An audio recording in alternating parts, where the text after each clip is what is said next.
Tirupati train ఎక్కిన తర్వాత చిన్నపిల్లలందరూ ఉన్నారు, ఫ్యామిలీ అంతా ఉంది, ఆ భోగి మొత్తం.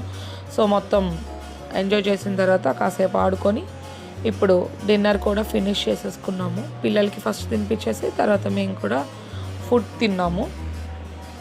ఇంకా ఎవరి బెడ్డింగ్ వాళ్ళు వేసుకొని మంచిగా పడుకొని మార్నింగ్ లెగిచి తిరుపతి రీచ్ అయ్యామన్నమాట.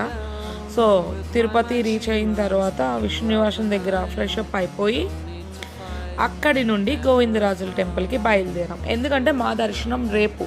సో ఈ రోజంతా మాకు 12 o'clockకి కొండ మీదకి వెళ్ళి మేము తీసుకున్న రూమ్ అలాట్ చేస్తారు. సో ఈలోపు మేము కింద టైం వేస్ట్ అవ్వకుండా గోవిందరాజు టెంపుల్కి వెళ్ళిపోయి అక్కడ గోవిందరాజుల దర్శనం చేసుకొని ఇంకా టైం ఉంటే అలివేలు మంగమ్మ దర్శనం కూడా చేసుకొని మీదకి వెళ్ళాలి అన్నది మా ప్లాన్. చూడాలి ఇక్కడ టైం ఎంత పడుతుందో. వాకబుల్ డిస్టెన్స్లోనే ఉంటుంది గోవిందరాజుల టెంపుల్.